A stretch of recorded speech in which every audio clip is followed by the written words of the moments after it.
آپ کی گفتگو سے شہری صاحب اس بات کا اندازہ ہو گیا ہے کہ ذہنی طور پر بالکل تیار ہیں اور سیٹ آپ نے ڈرائیونگ سیٹ جو اپنی سنبھالی ہے. بس لاسٹلی مختصر سے آپ سے کامنٹ یہ لینا چاہوں گی. یوں تو مریم نواز صاحبہ نے کل جس طرح سے آپ لوگوں کو مبارکباد پیش کی اور ٹویٹر پر ہیش ٹیگ کا استعمال کیا, ایسے میں یقینی طور پر محترمہ شہید بے نظیر بھٹو صاحبہ بھی پیپلز پارٹی کی سینئر قیادت کو بہت یاد رہی ہوں گی اس موقع پر.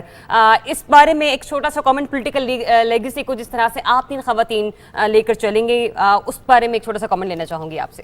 محترمہ شہید تو ایک ان میں سے تھیں لیڈروں میں سے جو نیچرل کنزرویٹر تھی. میں اس سبجیکٹ سے لنک کرتی ہوں. وہ نیچرل ایک کنزرویٹر ہوتا ہے انسان, اور عورتیں خاص طور سے. تو عورتوں کو جو سراہا گیا میں سمجھتی ہوں وہ صحیح ہے. ہم پورے پلانٹ کی اور اپنے گھروں سے لے کے پلانٹ کی وسائل کو کنزرو کرنے کی, بچانے کی کوشش کرتے ہیں, بجائے اس کے کہ اس طرح خرچ ہوں کہ وہ پھر ہمارے پاس واپس نہ آ سکے کسی طرح میں, تو رینیوبل نہ ہو. تو یہ اس میں محترمہ شہید کا بہت بڑا انٹرسٹ ہوتا تھا. وہ ہمیشہ رات کو پیم ہاؤس میں بھی لائٹیں بند کرتے جاتی تھی خود کہ جی انرجی سیو کریں. اس طرح کی ان کی ایک پروڈنٹ کنزرویٹو پرسنالٹی تھی. اور وہ ہمیشہ خواتین, اگر 5 آئی ہیں خواتین کابینہ میں, تو انہوں نے تو جشن منانا ہوتا تھا اور سب کو بہت زیادہ انکریج کرنا اور یہ اندیا دینا کہ آپ یہ پیچھے نہ ہٹیں. آپ کے سامنے کوئی بھی چیلنج جو ہو آپ اس سے ڈرے نہ, اس کو ٹھیک سے پرکھیں اور پھر آگے بڑھیں اور اس کو اپنے پیچھے اس چیلنج کو آپ ختم کر دیں, یعنی آپ آگے بڑھ جائیں. یہ ہو سکتا ہے, یو کین ڈو اٹ. ان کی یہ ہمیشہ ایڈوائس ہوتی تھی. بالکل ٹھیک ہے شہید صاحبہ, یہ تو ہم نے وومن امپاورمنٹ سے متعلق بات کی, آپ کے منسٹر سے متعلق بات کی. بس ایک چھوٹا سا کامنٹ دوسرے معاملے پر لینا چاہ رہا تھا میں آپ سے, because you are part of cabinet now, اور آپ اس سے پہلے یہ کہہ بھی چکی ہیں. میں پاکستان تحریک انصاف کے حالیہ بیانیے سے متعلق آپ کے کامنٹ کی بات کروں, جس میں آپ نے سیکورٹی رسک بھی قرار دیا. آپ نے کہا کہ جو بیانیہ ہے ملک کے خلاف آرٹیکل 6 کے تحت کارروائی ہونی چاہیے. چونکہ آپ کا کیبنٹ کا حصہ جو پہلی کیبنٹ میٹنگ ہوگی, کیا یہ معاملات ڈسکس ہوں گے کہ اس وقت پاکستان تحریک انصاف جس بیانیے کے ساتھ چل رہی ہے وہ ملک کے حق میں نہیں ہے؟ دیکھیے, ہر قسم کی کیبنٹس ہوتی ہیں اور سب کا اپنا اپنا رجحان ہوتا ہے ہر پرائم منسٹر کا.